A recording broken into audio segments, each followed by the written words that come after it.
Welcome to the second summer workshop. My name is Adam, and today we'll be going over virtual machines.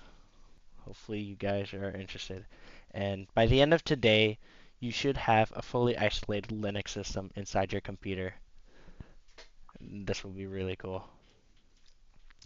So a very basic overview of what we're going to do. We're going to go over like the basics of a virtual machine. What is it? Why is it very important, especially in cyber? And then we'll go through the steps of what it takes to make a virtual machine. Afterwards, we'll install the hypervisor. We'll walk through installing VirtualBox, and I'll explain how you can install an alternative VMware. Once we have the hypervisor installed, we'll go install our first virtual machine. We'll download the Kali Linux ISO. We'll create the actual VM. We'll be demoing in VirtualBox, and we'll install Kali Linux, and yeah. Before we move on with the presentation, I'd like to give a quick legal disclaimer. RUSEC is here to bring awareness to the field of cybersecurity. We're not here to teach you how to evade law enforcement, nor are we suggesting you to use these methods to conduct illicit activities. If you are here for that reason, you may kindly leave the meeting at this moment. These tools are used by both cybersecurity professionals and malicious actors. Whatever you decide to do with the information I am about to present to you is your responsibility and risk. If you use this to hack, make sure that whatever you are hacking is either owned by you or that you have explicit permission by the owner and that you follow the scope defined. With that, let's get started. Before we actually install our VM, I should probably explain first what a VM is and why we find it particularly important. Does anyone here feel comfortable sharing what they believe makes a VM? Um, they're like, yeah, like an additional machine that like runs on your own host machine, usually through like a hypervisor or something. Okay. The actual definition of a virtual machine, according to NIST, is a software-defined complete execution stack consisting of virtualized hardware, operating system, which is the guest OS, and applications. This is just legalese. What does it actually mean? It's basically just a program that behaves like your physical computer. All the behaviors of the physical hardware, that's been encoded or virtualized inside the program. One crucial property of this is that inside a VM, you are completely insulated from the host. You can't see if there's important files, programs, or even other virtual machines. All you can see is the behavior of the hardware, which appears to be normal. One way you could think about this is the Matrix in the movie Matrix. When you're inside the Matrix, people can't tell if it's a simulation or not. As far as they can tell, what they see and feel, everything is real. But once someone, like for example Neo, once they break free from the Matrix, they see that the Matrix is what they saw as like reality is really just a computer program. VMs are very similar in that manner. Applications and programs that run inside the virtual machine, they believe that whatever memory they're accessing, that's real, that there's a physical CPU, and whatever I/O is there just for them, and they're waiting for human input. If they try to sniff around, they'll just conclude the system is real. Maybe if they're advanced, they might detect virtualization, but that's outside of the scope.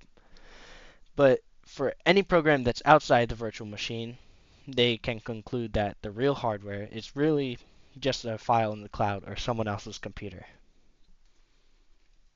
I hope that explanation made sense. Do you guys have any questions?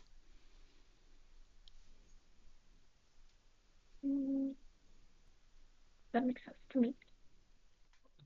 No. Well, a virtual machine is really just software that acts as hardware.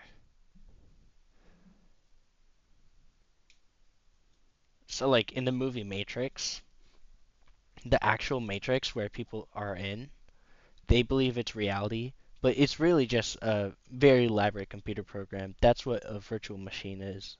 It's basically the same thing, except instead of emulating life, it's just emulating an operating system, for example. Lilacs, I saw you joined a bit late. Do you have any questions on on what we're doing? No, I was just popping in. All right, no worries.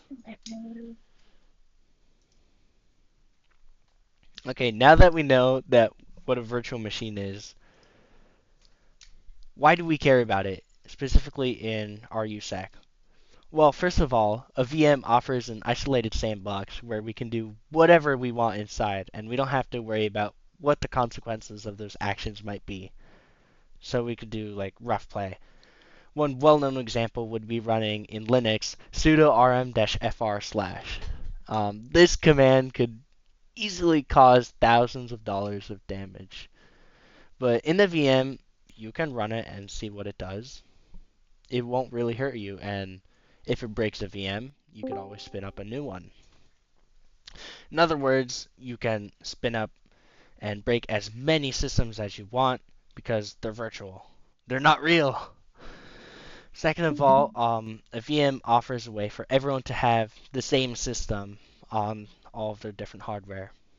You'll see what I mean when we install Kali Linux, which is what we use as a pen testing distro. From a workshop perspective, we'll really assume going forward that you have a Kali VM set up, and that's where you're running your Linux commands. That's where you're doing your enumeration, since it comes with all the tools pre-installed. Thus, I don't have to waste time like debugging where people have issues on their M1 MacBooks. A third reason why we are interested in VMs is because we could set up what is known as intentionally vulnerable targets. So we could have specific machines which are designed to be easily hacked. And instead of putting your own device at risk, whether it's like hardware or whether you have like some personal information there, instead of setting that up and making that vulnerable, which may give you issues, you can spin up a VM which has all the intentional vulnerabilities, and then you can use that to either attack it as like an attacker to try to get in, or you can use it as a defensively where you try to patch those vulnerabilities and fix everything and logging. Additionally, VMs are very well defined, and even if you go out of scope, it should be fine. You're not going to break anything. Meanwhile, if you attack a physical hardware, if you go out of scope, that might cause issues with other things. The fourth reason why VMs are important is because competitions use VMs. If you do competitions, you will see that the way they host the competitions is they just spin up like a dozen VMs for every team, and logistically that just adds up, especially the more teams you have. And instead of worrying about all the different hardware devices, all the routers, you just have virtual machines, which makes everything simpler. Additionally, one thing I can say is that CCDC, which is a defensive competition, they sometimes offer their old topology in virtual machines, and that's very good for us because we can replicate whatever the environment they had, we can replicate it right at home. And the fifth reason why we find VMs important is for malware analysis. You never want to run any malware or problematic code, vulnerable code on your own machine. So how do you study malware?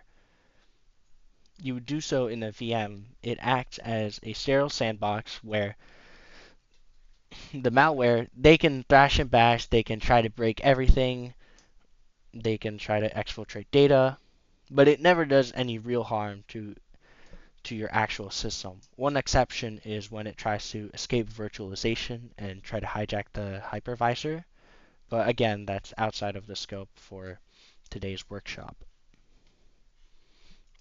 Anyone have any questions? Anyone confused? If everyone's good, I guess I'll start moving on. Now, what are the different components of a virtual machine or virtual computer? Well, just like a physical computer, a virtual machine has different parts that need to work together, and they all need to function properly. The first of which is the hypervisor, which you could describe as the motherboard. It's the brains of the entire virtual machine.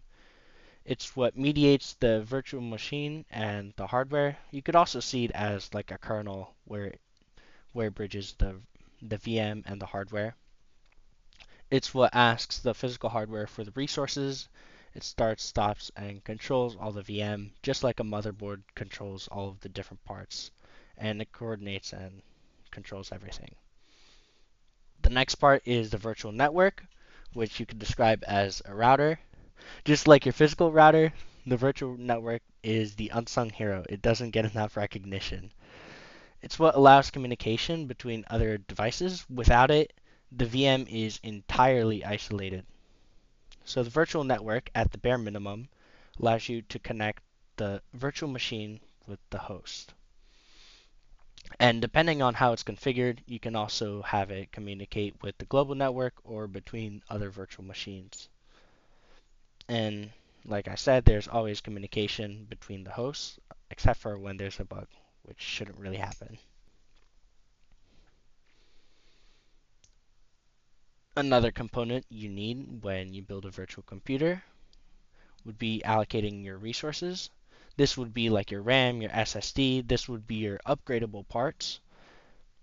And when similarly to how you build a PC, you can pick and choose exactly how much additional resources you want.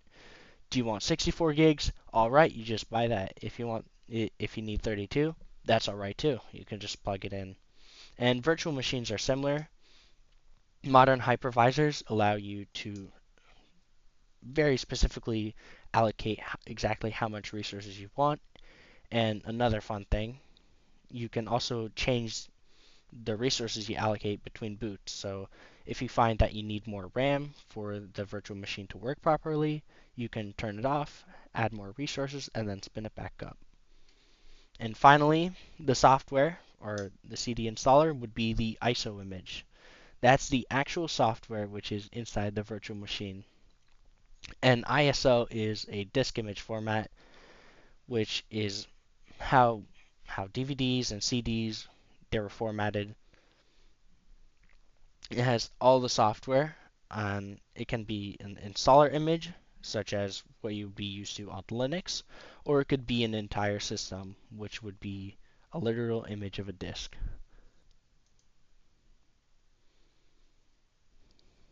Right here we have an infographic of a person hastily building a virtual computer.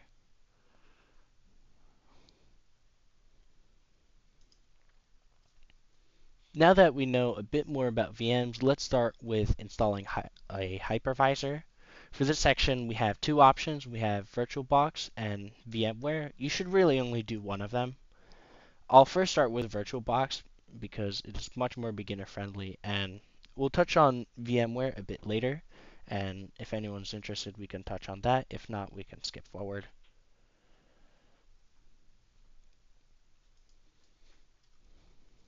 All right, I guess we'll get started with VirtualBox. So I can go to this link here, which will send you to the VirtualBox download page. I'll post it in the chat real quick.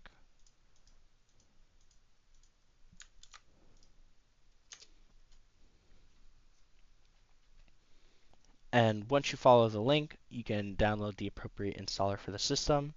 And I'll do a short walkthrough on a Windows system. And we just follow the installation wizard. So over here, I'm going to spin up here, and I have that bookmark. And we can download VirtualBox. We'll download the Windows host because I'm on Windows, my beloved. Then we can download this. And it takes a bit, but once it's installed, once you download it, you can click the executable, and you should be greeted with the installation wizard. You can really just go through the defaults here. There isn't anything complicated. You can accept these terms. They're not going to sell your soul. Next.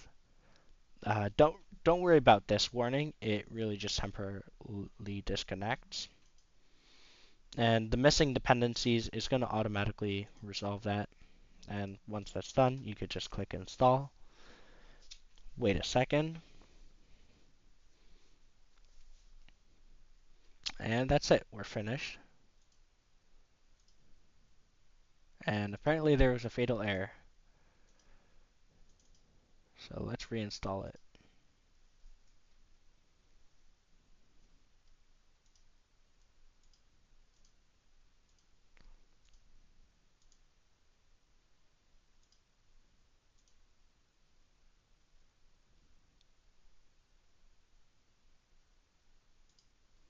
I should reboot the system. Um,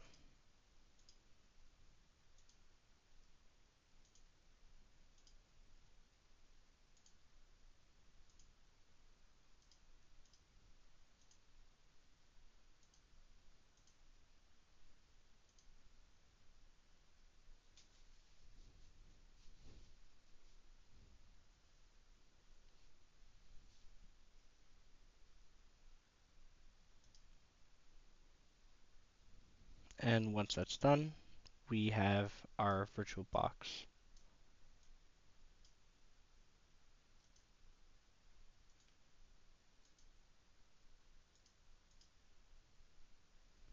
And you should be greeted with something like this. Get started with VirtualBox. And it really is that simple. But first of all, what is VirtualBox? VirtualBox is a Type 2 hypervisor. Yes, there are two types of hypervisors. A Type 2 hypervisor is basically a large program that runs under the host operating system. It's the single program that manages all your virtual machines. VirtualBox was originally developed by Inotech Systemberatung GmbH, and they originally sold it under a proprietary license.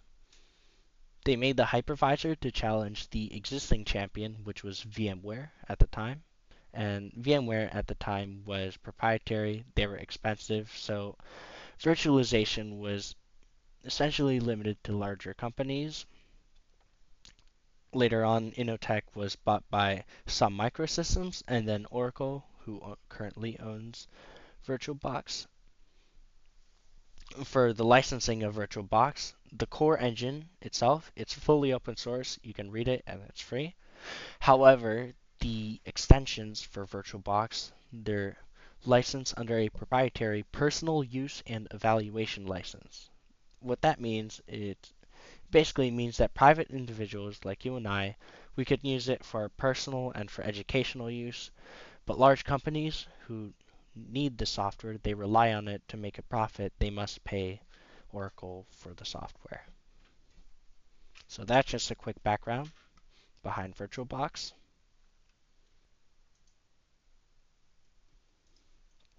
The next demo we have would be setting up VMware. It's a bit more complicated, but it should be very similar. To install VMware, if you're interested, you first need to go to their product page. I can link that inside the chat.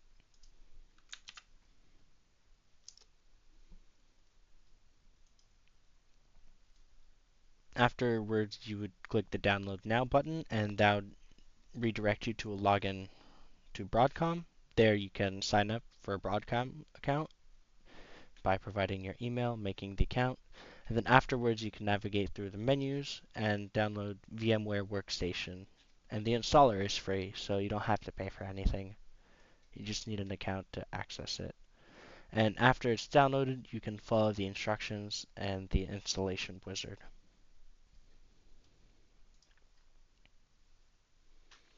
So who owns VMware? What is VMware? Well, it's a Type 2 hypervisor, and again, that means it's a large program. It runs under the host of the operating system. Later on, VMware also developed a Type 1, which is a bare metal hypervisor. It runs as the OS. Some other examples would be Proxmox. And the exact product that they launched was VMware Workstation ESX, which was the bare metal hypervisor. As you may imagine, running a hypervisor on the hardware itself is much faster than a Type 2 hypervisor, which requires another operating system, which is just another layer of software and code messing around. VMware was originally created by Mendel Rosenblum, who was a Stanford professor who wanted to virtualize x86 architecture. There are a couple problem instructions, but he got past those and he developed VMware, which was the first hypervisor to successfully virtualize x86 architecture, which is the precursor to the most popular desktop architecture, x86-64. Currently, the hypervisor has been acquired by Broadcom, and as of now, the VMware Workstation hypervisor, it's free to use, but it's not open source, sadly. It's still closed source, and it's maintained and owned by Broadcom. Now for our next demo, we're going to be actually installing and making our first virtual machine.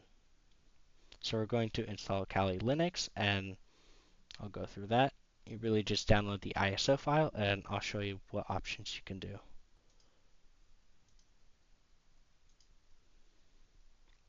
So first, before we do anything, we need to install the Kali Linux image. It really doesn't matter what you go with. You can just go with the recommended installer.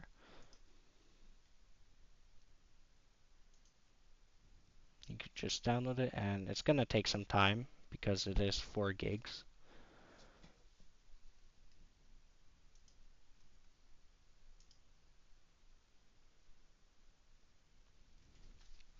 In the meantime, I'll explain a bit what Kali Linux is. If you go over here to the website, it's going to tell you a lot more than what I know, but in summary, Kali Linux is a pen testing distro.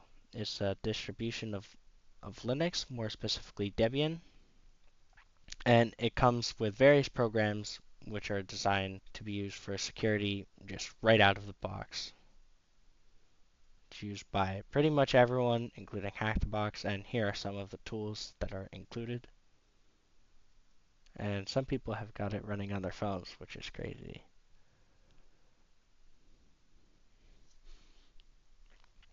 From what I remember, the installer lets you choose from 3 desktops, XFCE, GNOME, and my personal favorite, KDE Plasma. And yeah, another option would be Parrot OS. This is another pen testing distribution. It comes with lots of tools just like Kali Linux.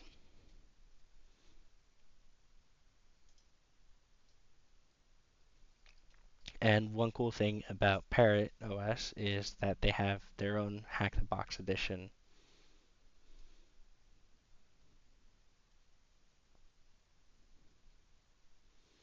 And again, Linux is free and open source, which means you don't have to pay for it, and you can look into the exact code behind it and thus verify that there are no backdoors. Anyways, our ISO has just finished downloading. What we could do now is we can start creating our first virtual machine. First, we go to this blue New button. Then we can create a VM name. We'll just call it Kali. You can select the folder where you want the VM to be, and you can choose the ISO image. You can go over here and choose the image that we just installed. And this is going to automatically fill in for you with the OS being Linux. Ubuntu, you can also change this to Debian. It's the same thing. But either way, you would press next. Then you can configure the virtual hardware. First, we have the base memory. This is how much memory is allocated to the actual virtual machine. I would advise against putting it all the way at the max, since you will not have enough for your host OS. And I would also not put it at the absolute lowest, because then the VM is going to be very slow and unusable. So a good middle ground would be 1 to 2,000 megabytes, which would be gigabytes, like 1 to 2 gigs. It really depends on how you're comfortable with. You can even go up to 4. It really just depends on how much resources you have and how much you want to allocate. Next up is the number of CPUs. Right here on this physical machine, we have 8 cores. And I would advise against going to the max because again, you might be limiting your actual physical hardware and maybe some of the other virtual machines you might want to run concurrently. One CPU is not enough, it would be just single threaded. Two is a great balance. You could also go 3 or 4 if you really want. And then disk size, you can go with the default of 20 gigs. You can go a bit more. It really depends on how much you're going to be downloading. The operating system is about 16 gigs, so you do want at least that for Kali Linux. A good balance would be 25, and we can manually set that here.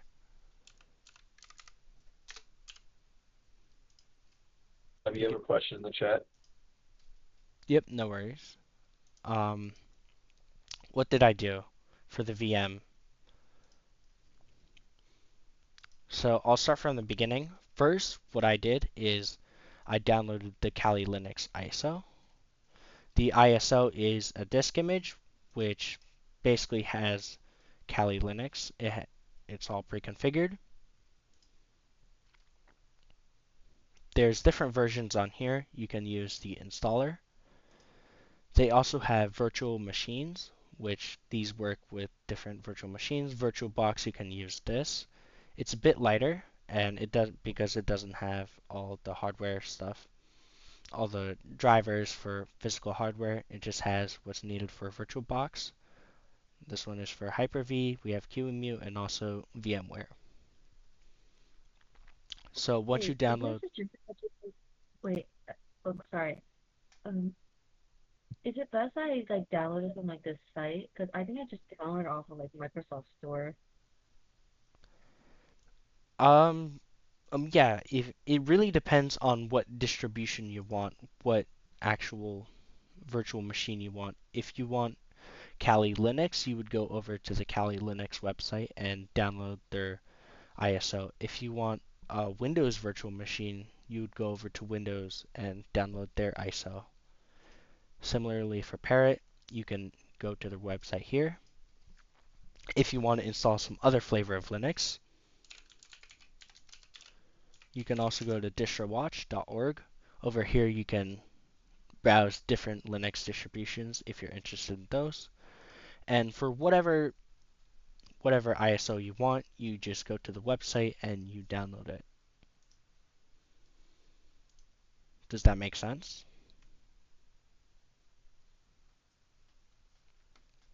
Okay. Okay, if you understood that, I guess we'll go on.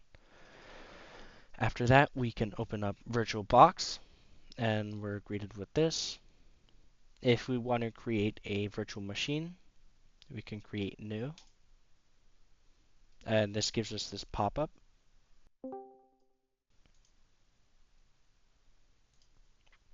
Yep, over here we can choose the name of the virtual machine. This is just what it's going to be saved as.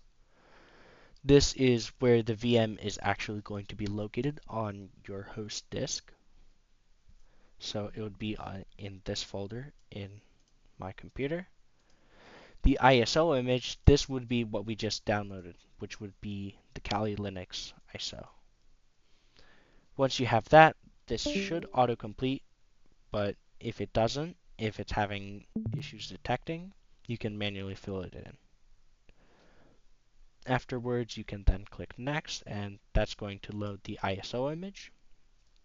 And then you can choose how much your virtual hardware. Over here we have memory, which is RAM. I find that between 2 to 4 gigs is pretty good. You usually don't need a lot of RAM for a virtual machine, except for when you're running, well, let's say an AI model.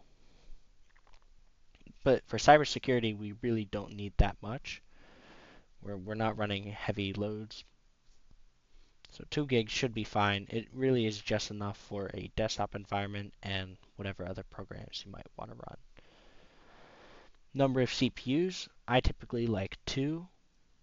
Like 2 to 4 is pretty lightweight. 1 is very lightweight. If you don't have many resources, you can go down to 1. I would advise against going to the max of 8.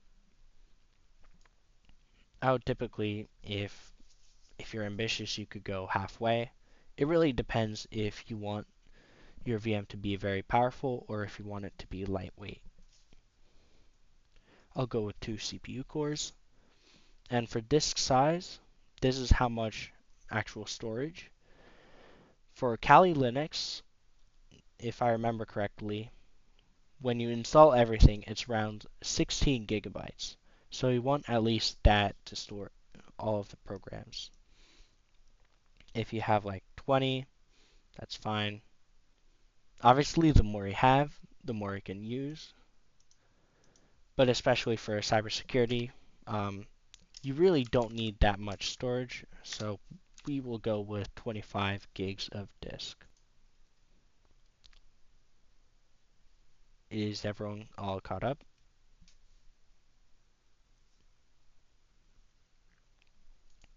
Yep, if everyone is good, we can then click Next, which is going to take us to the next step. In VirtualBox, this is going to give us a summary. Basically, it's going to remind us of all of the options that we did, and it gives us one last chance to double check before we actually start creating the virtual machine. So here's the different fields we filled in. We have the VM name, which is what it is going to be saved as, the folder where the VM is going to be located and the data associated with it. Then the ISO image, what is the actual image that is being loaded inside the VM, and what is the OS. Afterwards, we have the virtual hardware. This specifies how much memory, the number of processors, UEFI, and hard disk. And afterwards, you can press finish, and that should create our Kali machine, which right now is powered off. In settings, you can also specify expert mode, which gives you a lot more features, but that's really only if you know what you're doing. You can just get away with using basic settings. So now that we have our virtual machine set up, all we have to do is start it. And one thing I will note, you need to make sure that in your BIOS you enable virtualization.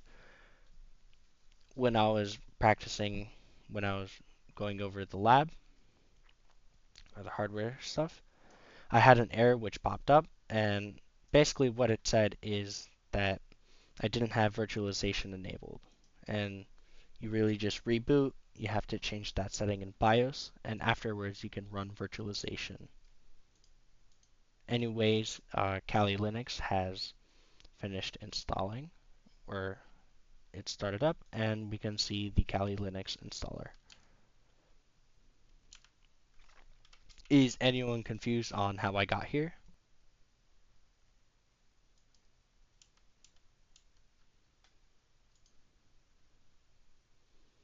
If not, I guess I will continue with the graphical install. If there's a way I can full screen mode.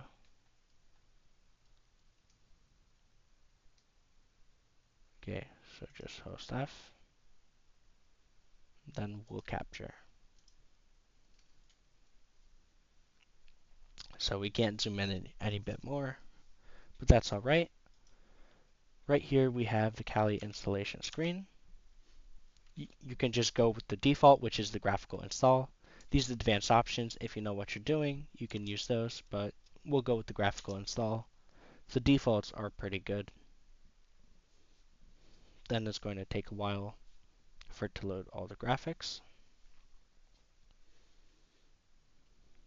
And you can really just click through the installer. It's just like installing any operating system. First you choose your language, which is English, your location, which is the US, the keyboard, which is American English. Lucky for us, we don't have to choose anything or think about it too much. Afterwards, it's going to run some scripts and load the components for the hardware that we have. In our case, we have a virtual machine. Hopefully Kali Linux detects that and is going to load the proper components.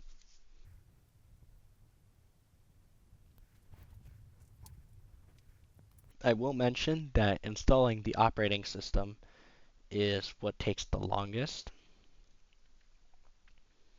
as you can probably see, because it has to do all the calculations for what to set up and also download all the additional firmware, which and all the programs, which does take up a lot of space. Right now, we can configure the host name. This is what the device is going to be known as. We can do a Kali. It's a great default. And the domain name. This is if you're doing self-hosting, you can skip this and configure the network. Like I mentioned with the virtual network, the hypervisor will handle the networking, so we really don't have to worry about too much inside VirtualBox. Right now, it is asking us to create a new user, which we can name this as Red.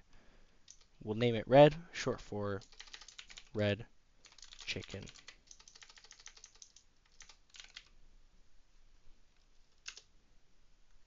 And this is going to set up the username. I guess we'll go back and set the full name to Red Chicken. This is used primarily for Git, I believe. Otherwise, the full name doesn't really matter. And then the username, we'll set that to Red. And then we are prompted with password. Please do not look as I put in password. Thank you very much, and we will continue. In a VM, you're typically fine using like whatever passwords, but it is great practice to use actual secure passwords and not just password 1234. I will be deleting this VM very quickly, so I'm not too concerned about the password. Right now, it is asking us to configure the clock. Since we're in Eastern time zone, we can select Eastern and continue. And it's configuring the clock.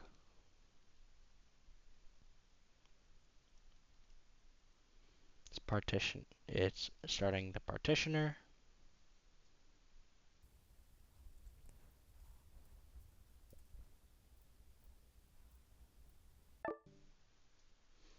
And this part is where a lot of people get tripped up.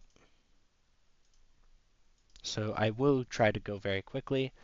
Partitioning is how you set up your actual storage. A lot of, especially Linux users, they swear by a specific partitioning scheme, whether to use encrypted or whatever file format. So a lot of people go with the manual. Since we don't really care about that, we're just using a virtual machine just for the sake of it. We'll just use the entire disk method, which is by far the simplest, and I would recommend this for anyone who's just getting into Linux. I would avoid the encrypted LVM, since that really just causes issues with the VM. You'll have to log in twice. So just use the guided with the entire disk. Here we have the virtual disk, which our hypervisor provided us with 26 gigs. And we'll partition that, and we can continue. Now it's asking us for a separate home partition.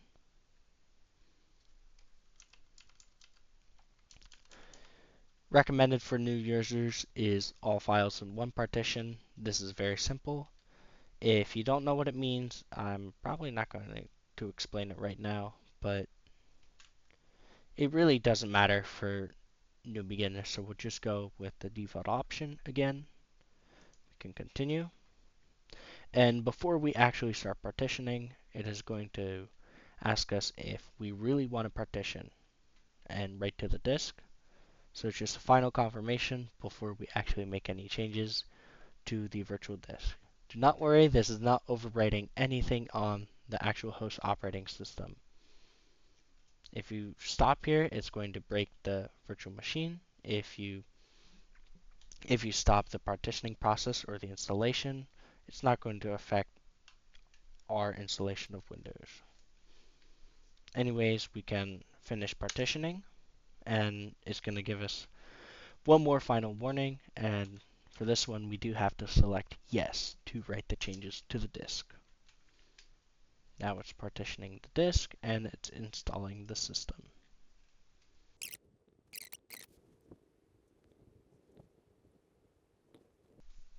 Coming back to our installation, we're installing the base system right now, and it's just installing all the components. The package manager is the software,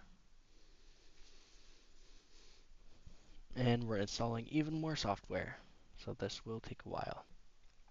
We can choose some software. We have a bunch of different options.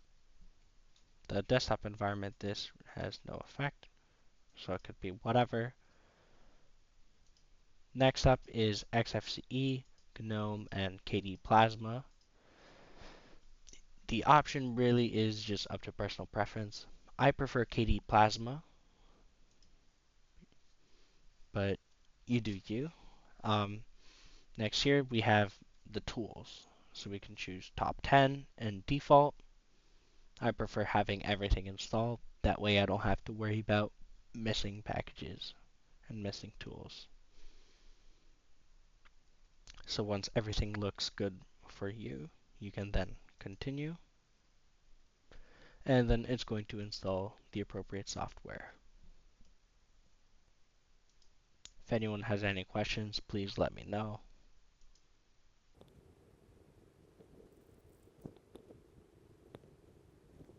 Yeah, the installation of all the different software is by far the longest part, so you do really just have to sit back and relax.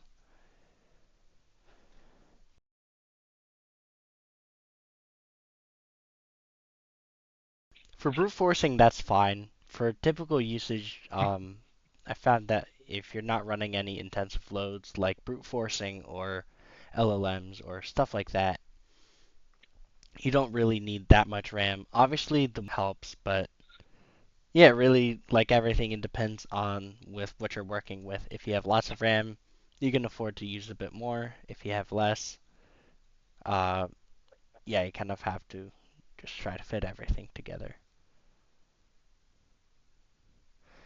Oh yeah, downloading and updating VMware is very annoying. You have to sign up.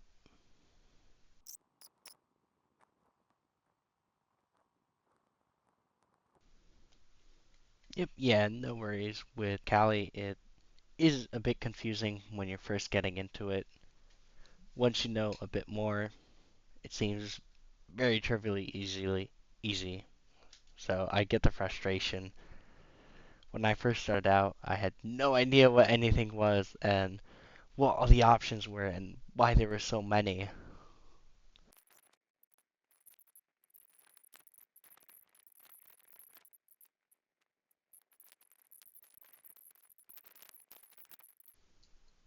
So after all the software is installing, it's going to ask us to install the grub bootloader. Since we're only running one operating system, we can choose no, um, to not install the grub bootloader. Or actually it can be to the primary drive. So we can just use the default and continue. Then we can install grub. We don't have to enter the device. We can just use our hard disk, which we formatted. And this would be our primary drive. And you can continue. And it will continue with installing grub. And it's just finishing up. It's just doing user stuff.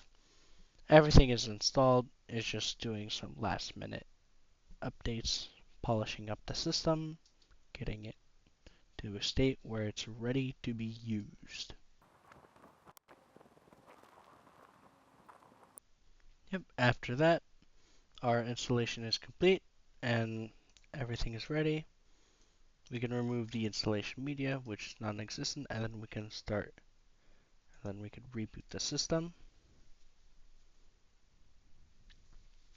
which is just going to clean up, and then reboot the system.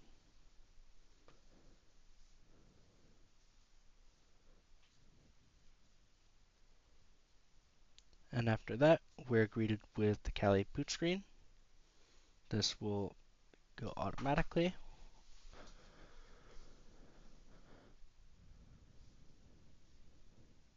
And we get this nice Kali logo.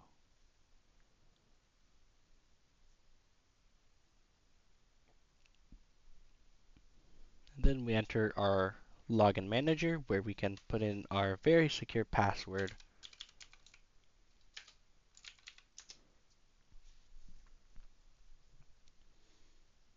And after that, as all hackers say, we're in.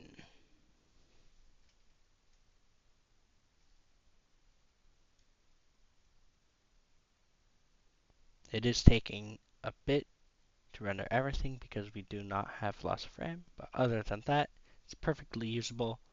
We get this nice welcome menu.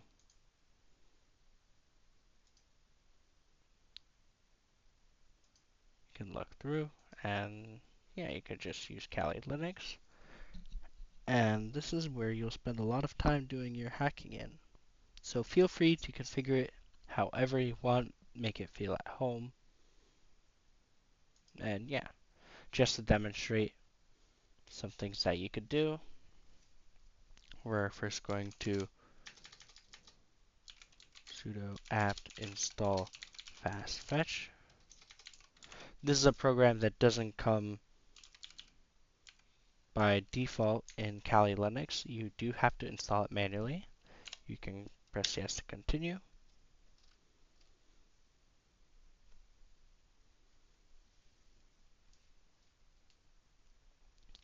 And for this, I will zoom in on the console, so it does take up the whole screen.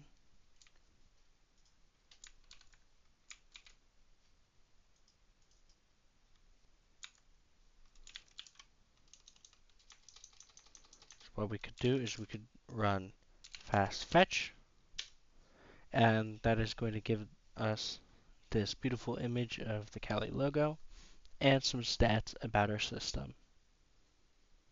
Shows us our OS, our kernel, uptime, packages, our disk memory, swap, and yeah, that's a very simple program, but it is just the start of a beautiful journey in cyber.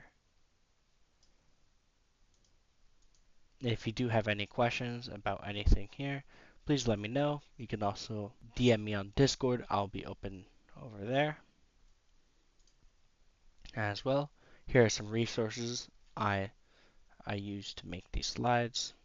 And that's it. Thank you so much and have a great day.